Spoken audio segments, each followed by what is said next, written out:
Shruti Saraf, who is a banker who is based in Boston.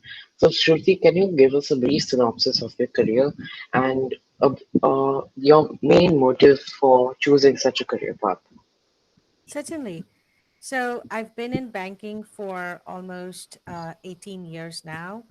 Um, my reason to stay in banking was because I'd worked in a bank before I came to Boston. I liked the customer aspect, the ways I could help people meet their financial needs, help them meet their lending needs. So I was passionate about that. When I came to Boston, I completed my post graduation in management studies from Radcliffe College, um, and after a while, I went back into banking after taking care of families.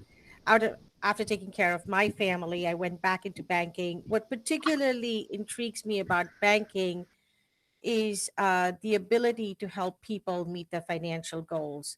And I feel good when they feel good. So that's been my career thus far.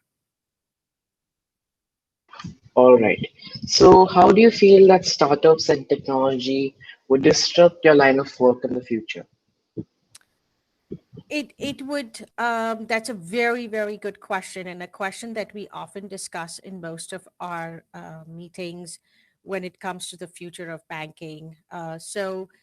Um, I would say since the past 5 years, we have been discussing whether a brick mortar branch would kind of become obsolete, but it has not become obsolete even with the technology and AIs and everything. The foot traffic in the banking centers haven't they've gone down a little bit as people are getting very savvy with technology, but when it comes to discussing people's financial needs, I have seen that people want to come and meet someone face to face, even though there's ample electronic opportunities. People still feel the need to come and meet their banker to discuss their future goals and etc. So yes, I would say that technology um, has kind of made people it has empowered people to understand things better and not just rely on the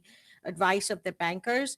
But in terms of how technology or AI would take over a brick and mortar branch, I think that remains undecided as of now. I Because we haven't seen a drop in customers, or acquisition of new customers, or acquisition of new businesses, with us being out there.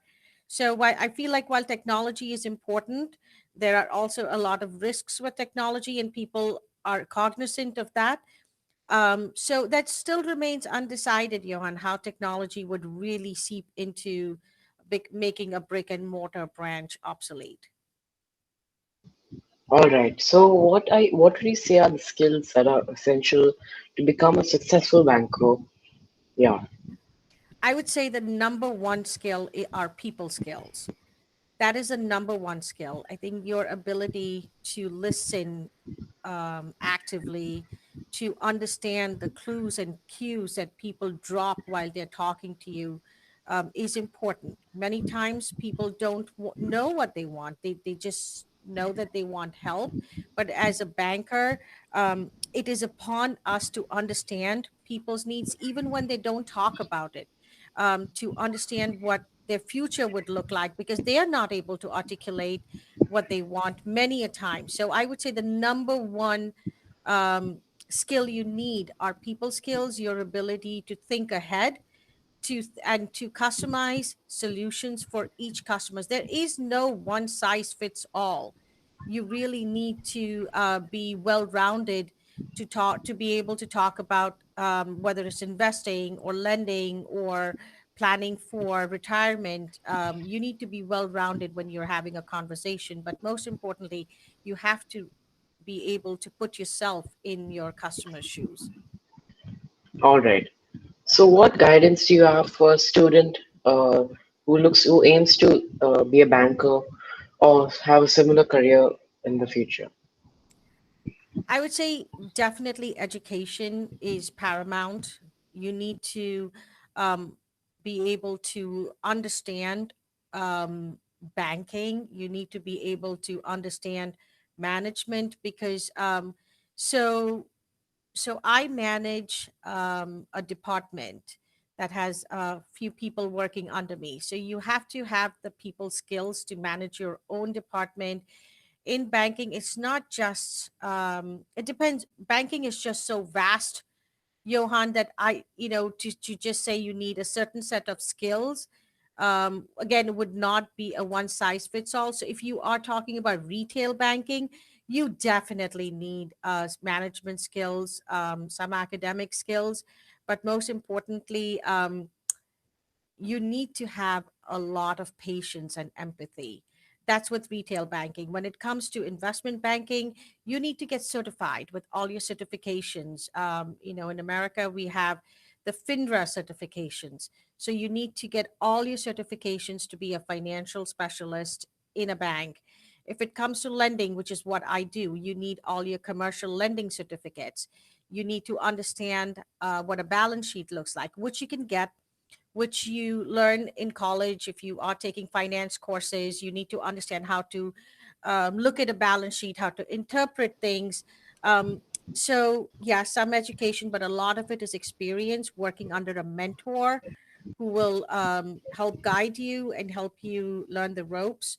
So, my advice is first understand what in banking does a person really want to do, and then carve out a pathway to meet that goal. All right. So how do you measure success? So I measure success with the ability of how I am able to provide for my family and the work that I do, that I'm compensated for that and well enough, and that the company that I work for understands the value I provide, and it's a reciprocal process. So, how do I define success at the end of the day? That I'm happy doing the work I do and I'm able to provide for my family. All right. Thank you, Shruti. Thank you for your time. Certainly, Johan. Good luck with your project. Thank you.